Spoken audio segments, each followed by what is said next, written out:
Buenos y bonitos días tengan todos ustedes, queridos amigos.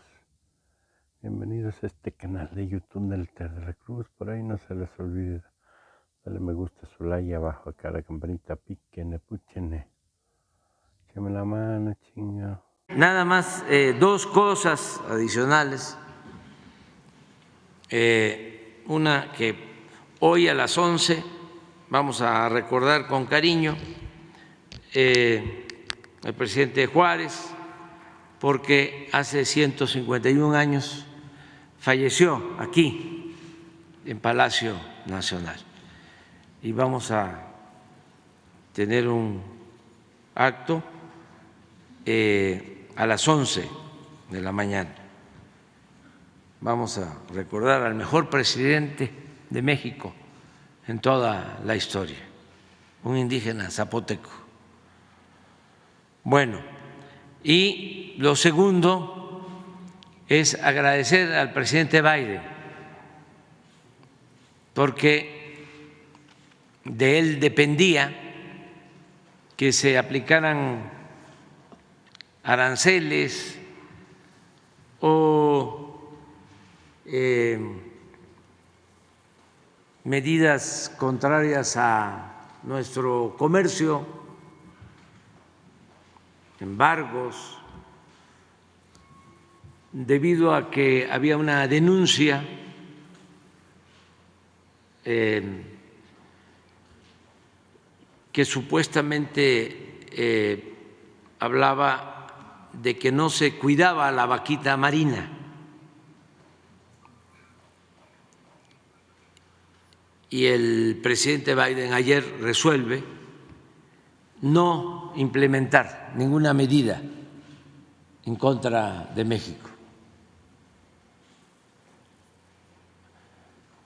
porque, entre otras cosas, se está cuidando a la vaquita marina. La Secretaría de Marina y otras autoridades están protegiendo la zona del Mar de Cortés, donde existen estas especies que están en vías de extinción, se están cuidando y hay constancia de que se conservan, incluso que se están reproduciendo en los últimos tiempos. Entonces le agradecemos mucho al presidente Biden por esto. Ahora sí, vámonos. Quedó pendiente Óscar González. Buenos días, presidente. Óscar González de RELAX 104.5 FM. Comentarle que el día 8 de noviembre de 1991, la señora María del Carmen Chávez Hernández, quien adquirió un terreno ejidal en el paraje denominado La Vega, que pertenece a la población Santiago Miltepec, municipio de Toluca, donde la propietaria de este bien inmueble da permiso de habitar con ellos a una señora de nombre Georgette Ibén Gómez Roque, quien ahora pretende despojar de su casa a quien le tendió la mano, con argucias, mentiras, comprando ministerios públicos y aún jueces, pues llevó a cabo una denuncia según por despojo, dándole la razón a la señora Georgette Ibén en contra de la legítima propietaria, quien se encuentra discapacitada y tiene 84 años de edad. En un inicio se le dio permiso de vivir a su hijo de la señora María del Carmen junto con su esposa. Desgraciadamente, en el año 2010, el hijo muere en un accidente automovilístico, por lo que siguió viviendo en casa su esposa, cayendo esta en depresión, dedicándose a tomar bebidas embriagantes, comenzando desde luego a faltarle el respeto a toda la familia, por lo que se le llamó la atención de su proceder, a lo cual le pidió que tenía que salir de dicho hogar, lo cual se va a otro domicilio, y es cuando empieza a hacer las denuncias por despojo a los señores propietarios en el año 2016, lo cual acredita con documentos apócrifos que se hicieron los comisariados ejidales corruptos. firmando un acta pormenorizada y una constancia de posesión, diciéndoles que ella tiene suficiente dinero para comprar a todas las autoridades. Ante esto es que la legítima propietaria del bien inmueble ha iniciado un juicio agrario ante el Tribunal Unitario Agrario del Distrito 9 con número de expediente 818/2021 y que actualmente se encuentra en proceso, solicitando, presidente, su valiosa intervención para que se realice un juicio justo e imparcial. Se lo pide a la licenciada magistrada María del Mar Salamanca para que le dirija con absoluta transparencia y así poder evitar cualquier acto de corrupción. Es cuando, presidente, sería el primer caso. ¿Qué se podría hacer en ese caso? Pues vamos a pedirle al procurador agrario, Luis Hernández, de que atienda el asunto y ayudemos nosotros para que se actúe con justicia. Gracias, presidente. Y otro caso más, y el último, la comunidad de Llano Grande, Azcapotzaltongo, le pide nuevamente que investigue a fondo el caso de Tomás Martínez Mandujano. Le compartimos el número de carpeta, que es el 60-314-20/2002, en donde usted podrá darse cuenta que no existe el delito por el cual está privado de su libertad, dado que la carpeta de que compartimos no coincide con el delito imputado y donde queda claro que se debe a la fabricación de un delito en contra de Tomás Martínez Mandujano. También es importante, presidente, decirle que no hemos recibido ninguna respuesta en cuanto a la instrucción que dio a la secretaria de Seguridad y Protección Ciudadana, Rosa Isela Rodríguez, el día 26 de junio del año en curso, por lo que le pedimos audiencia, dado que fue su instrucción, la cual se sigue esperando, y se pide su valiosa intervención para poder establecer comunicación con ella. Igualmente, recordarle que se estuvo presente en una visita a Texcoco el día 30 de junio del año en curso, donde de igual forma se le entregó un escrito en sus propias manos pidiendo que los escuche y que ponga sus manos en su corazón y que indulte a Tomás Martínez Mandujano del delito que le fabricaron, del cual acusan y lo mantienen privado de su libertad, con la firme esperanza de ser escuchados y sobre todo atendidos en busca de una solución al tema que les ponemos, que no nos vamos a rendir hasta que obtener la libertad de Tomás Martínez Mandujano, al igual que los compañeros detenidos injustamente Javier Hernández Padilla en la Ciudad de México y Javier Jiménez en el Estado de México. Eso es lo que… Hoy vamos a recordarle a la secretaria de Seguridad, Rosa Isela Rodríguez, y ahora con Jesús se ponen de acuerdo para que se dé la audiencia. Gracias, presidente. Para que platique. Gracias. Muy bien.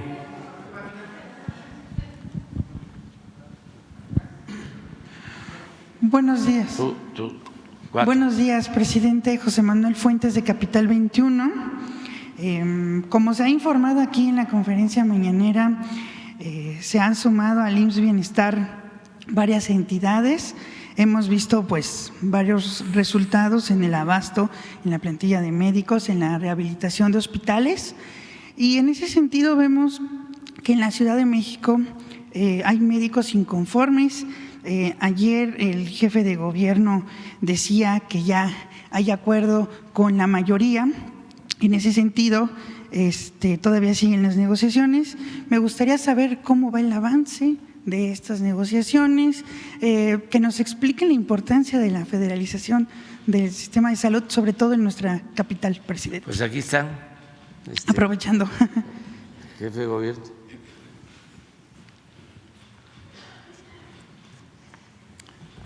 Bueno, este es un proceso que tiene que ver con la federación, es el traslado de servicios locales al IMSS Bienestar. De hecho, pues estamos en comunicación los lunes con el gobierno federal para todo este proceso que tiene su complejidad, pero una parte es la laboral. En ese sentido, pues evidentemente que entre las comunidades médicas de los hospitales en la Ciudad de México, pues hay deseos de saber cómo va a estar ese proceso. Lo que les hemos informado hasta este momento es que la comunidad médica, los trabajadores de la salud de la Ciudad de México van a tener mejores condiciones al pasar al IMSS Bienestar, es decir, van a tener estabilidad laboral y mejorar sus ingresos, que ese es el planteamiento que se ha hecho para el conjunto del país. De igual manera en el caso de la Ciudad de México. Ahora ha habido algunas expresiones y se han atendido por la vía del diálogo.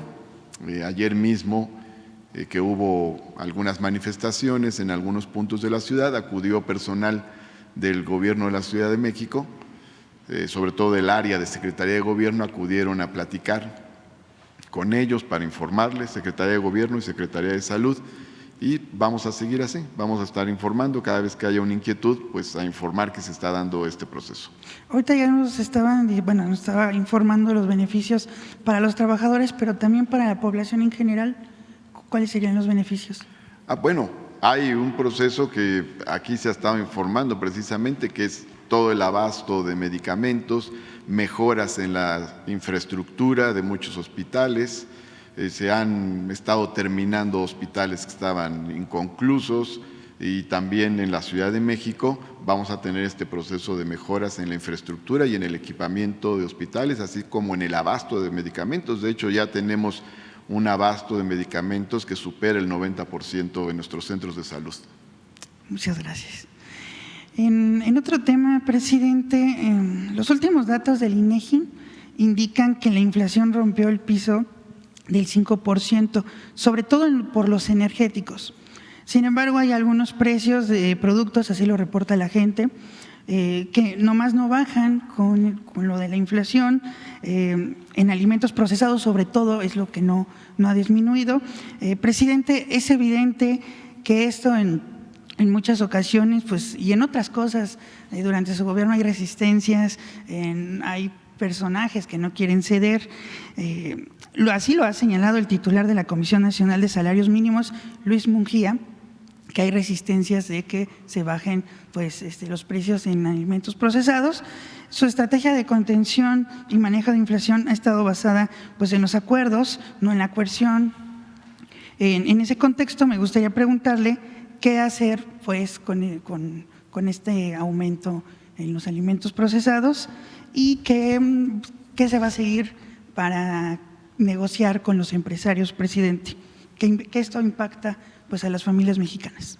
Sí, vamos poco a poco bajando la inflación, como es notorio y como lo muestran los datos del INEGI. No sé si tengamos ahí la gráfica. Sin embargo, tenemos que continuar con el plan para bajar más los precios o que no aumenten los precios de los alimentos y artículos de primera necesidad.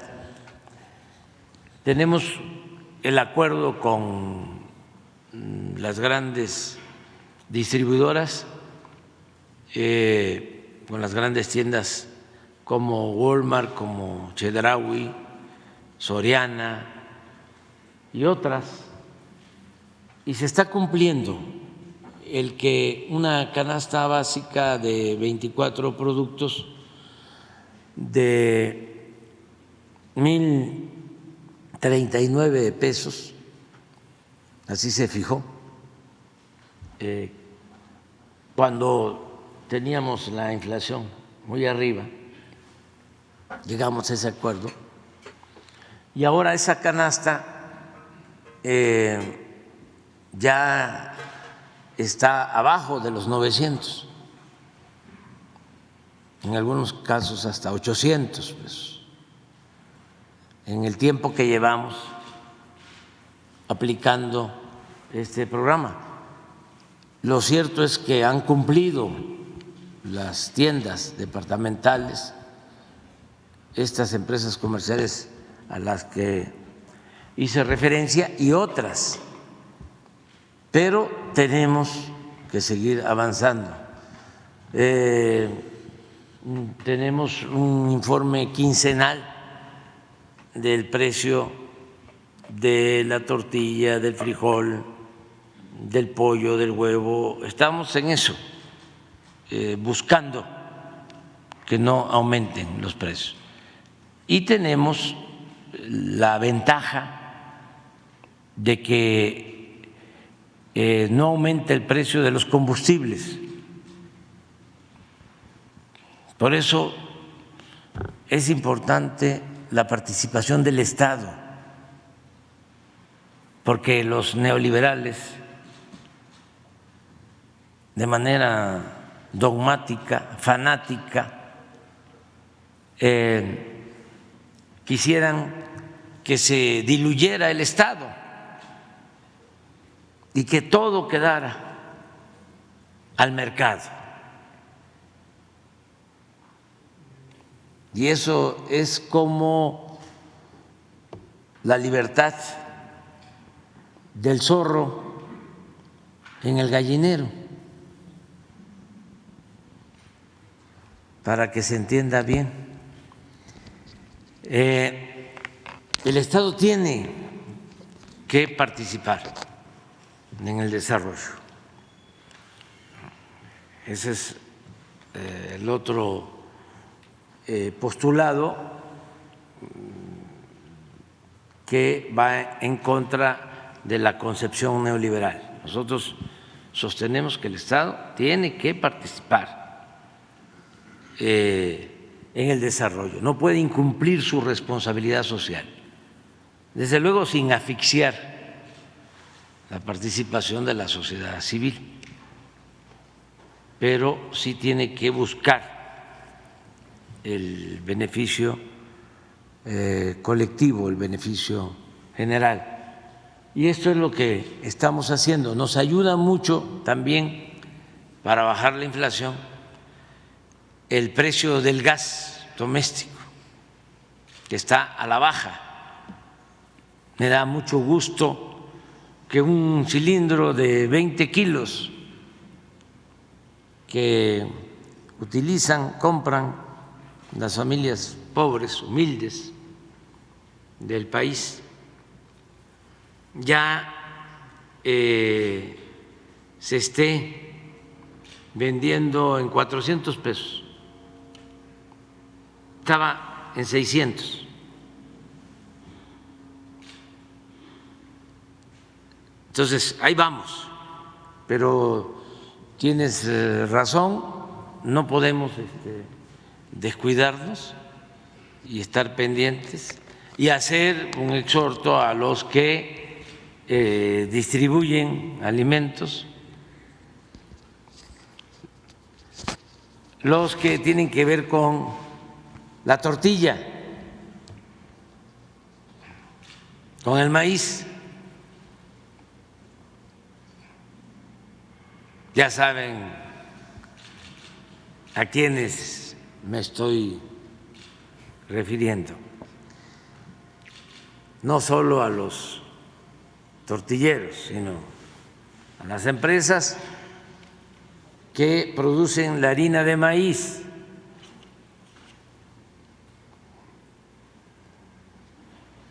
Sin maíz no hay país. Entonces, esos ayudan mucho si mantienen precios justos y ganancias razonables.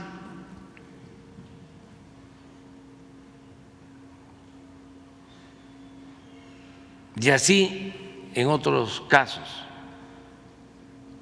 los que se dedican a la producción de pollos, el huevo, que es tan importante, porque es proteína que está pues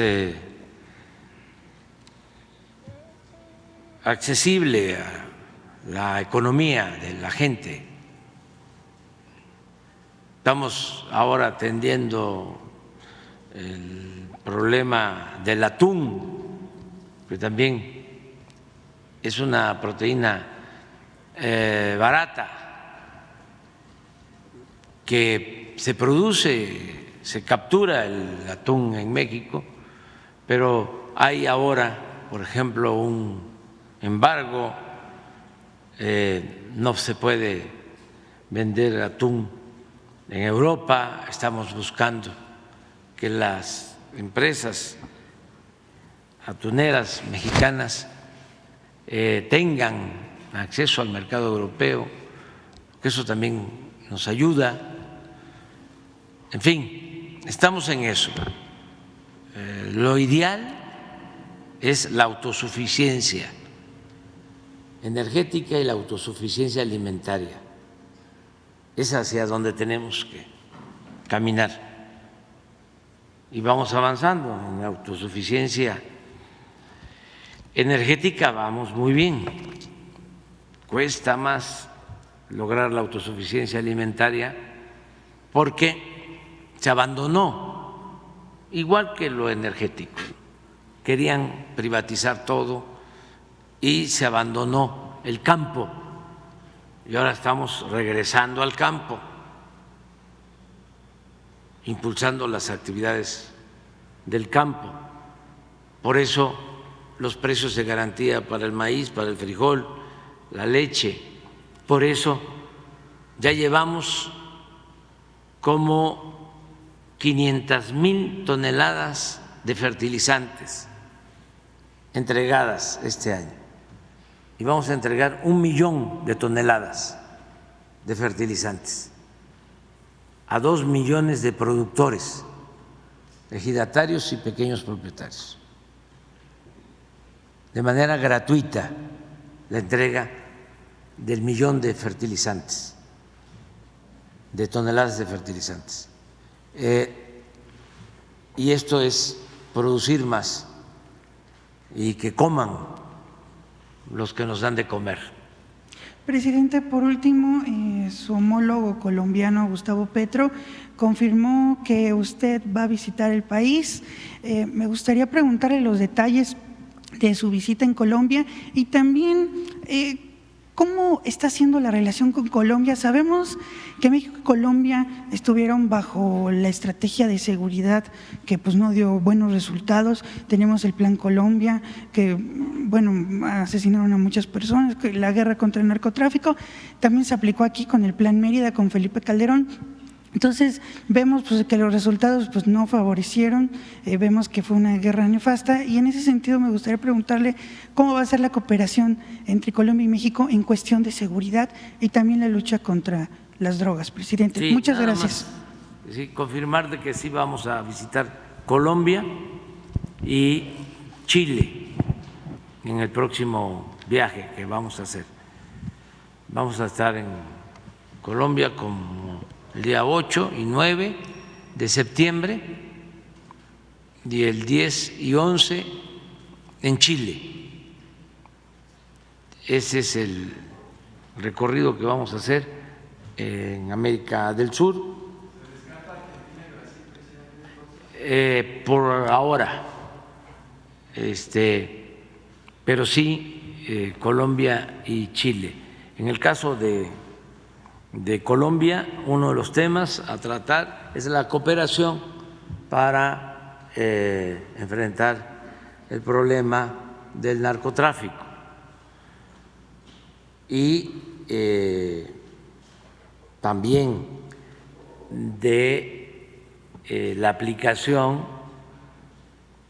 de programas para el bienestar, porque hay que atender las causas que originan la violencia.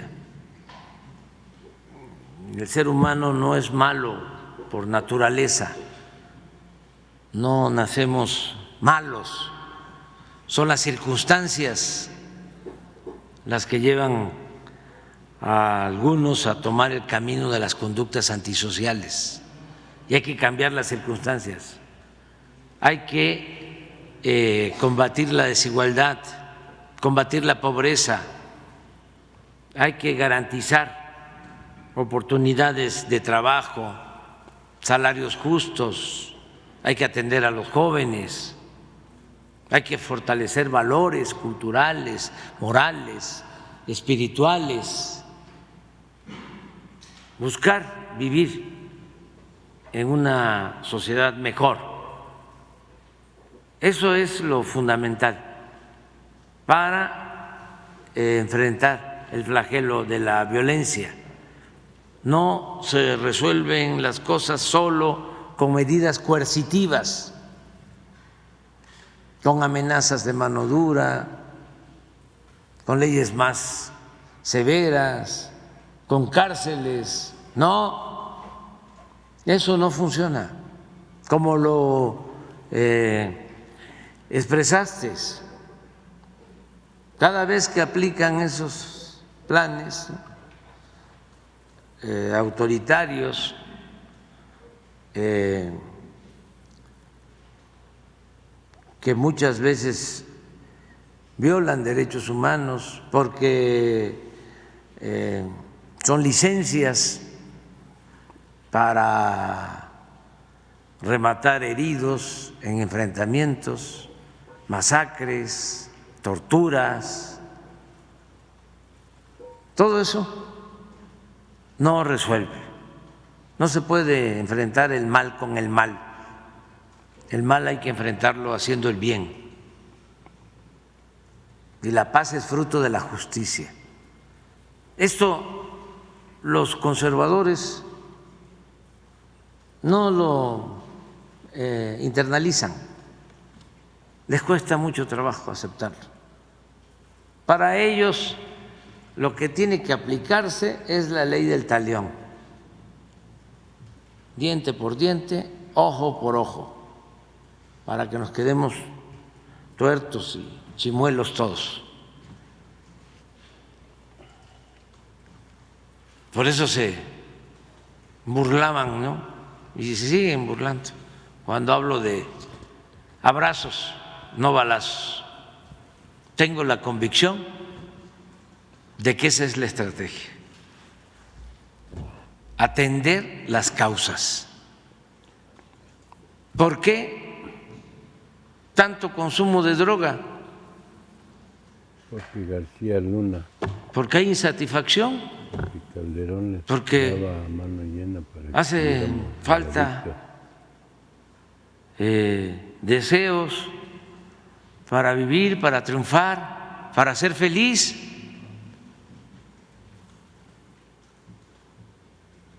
Todo se enfoca hacia lo material y ese modelo pues ha resultado un fracaso. Nosotros nos hemos protegido por nuestras costumbres, por nuestro pasado, por el México profundo. Eso es lo que nos ha ayudado mucho a que no se consuma drogas en México. Es indudable que hay tráfico de droga, pero no consumo, o es muy poco el consumo. Estaba yo viendo unas estadísticas, porque estoy pendiente. Si se incrementa el consumo en México, se nos pondría muy difícil la situación, porque eso sí es complejo, no es fácil enfrentar el problema de la drogadicción si hay demanda. Un poco lo que lamentablemente les pasa en Estados Unidos, que existe la demanda. Por eso, tristemente, pierden la vida 120,000 jóvenes al año por fentanilo. Pero, ¿por qué esa descomposición? ¿Por qué se llegó a eso? Las causas.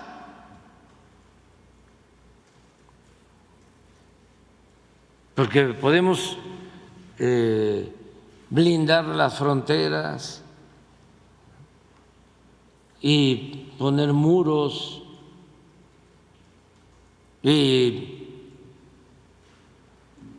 destinar miles de millones de dólares al combate a las drogas y contratar más elementos para el ejército, la marina, pero si no atendemos las causas, pues van a crear cualquier otra droga, ya no el fentanilo, cualquier otra. Y va a haber demanda.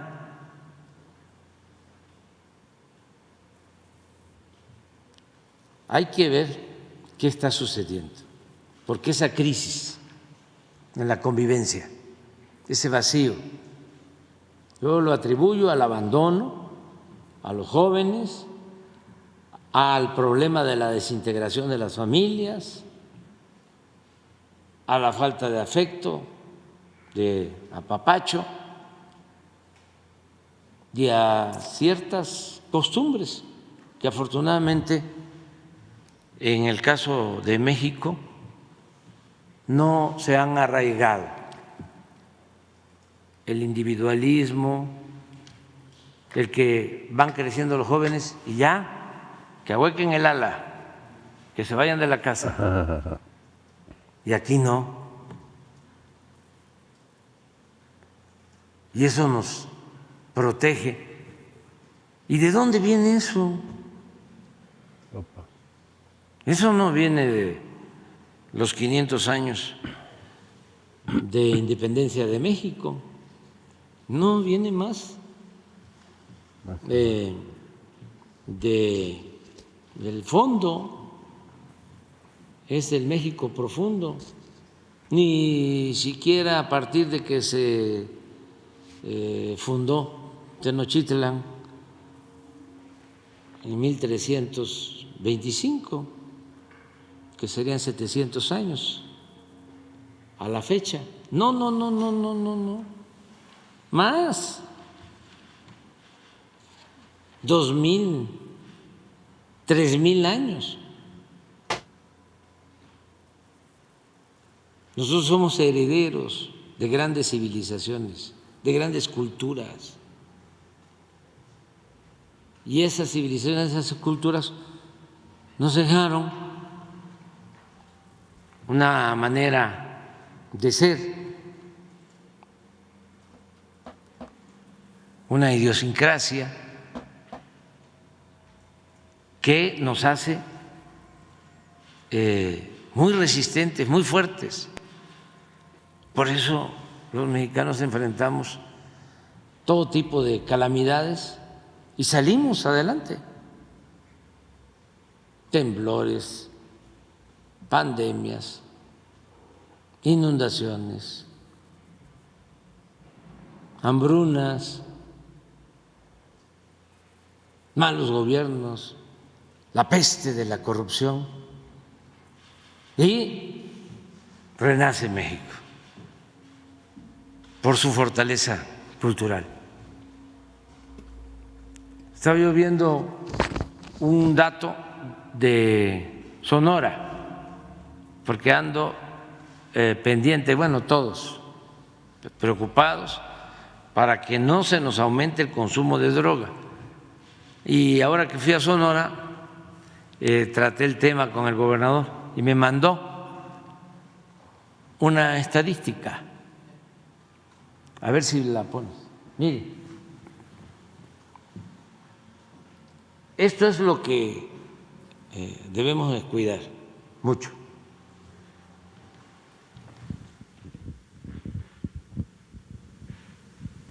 En Sonora, en el 2021, del total de defunciones, 25,466 por sobredosis, solo fallecieron 104. Del total es el 0,41. Y como traigo lo de Cajeme, que es donde tenemos más consumo, más narcomenudeo, 16 casos en Cajeme, 15,4 del total de estos 104 que fallecieron. En el 22, estos fueron los que perdieron la vida, 61 casos por sobredosis, y en Cajeme 22, en 36. Y en lo que va de 23 hasta el 17 de julio, sí, ¿no? El 7 es julio, sí. Sí, 17. Eran 9,000 defunciones, 24 por sobredosis. Ya aquí está bajando el porcentaje. Y 7 de Cajeme, que es Obregón. Esto es lo que tenemos que mantener bajo. ¿Drogas o de todas las sustancias o es en particular de alguna, presidente? De todas las drogas. Abuso de droga, de todas. La sobredosis, pues, la gente que pierde la vida por eso. Pero tenemos que valorar esto. Esto no se lo debemos a ningún gobierno. Esto se lo debemos a nuestro pasado glorioso, a nuestras culturas, a lo que somos, de lo que estamos hechos los mexicanos. Entonces,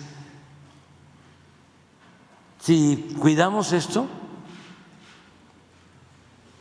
hacia adelante, podemos enfrentar el problema. Nosotros en homicidios 75% es entre bandas de los homicidios. ¿Qué significa esto? Donde más homicidios tenemos es donde hay enfrentamiento de bandas por el narcomenudeo. El caso más ilustrativo y triste es Guanajuato. Ahí, como hablamos de Cajeme,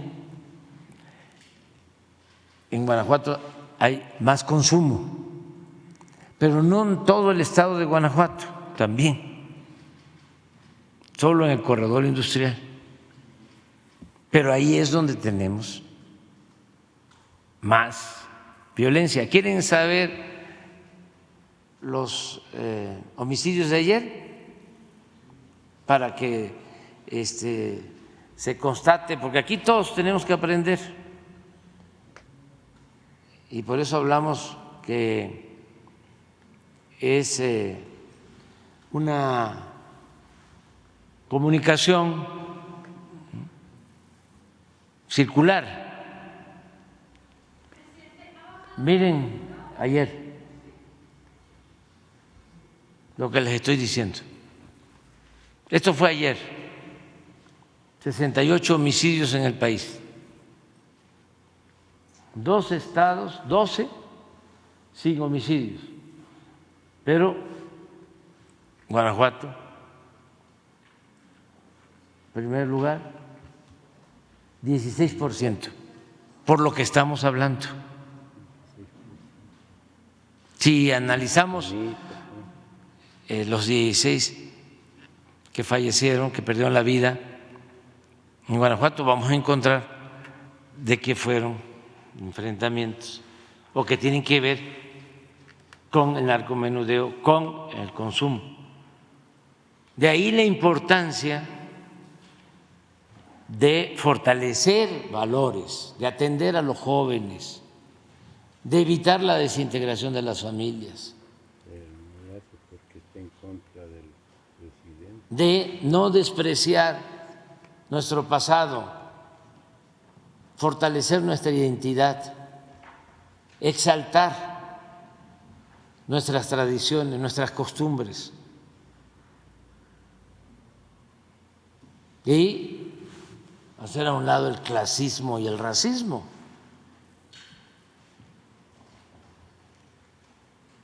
Pero bueno, adelante, pero ya. ¿Mande? Bueno, de acuerdo a la información.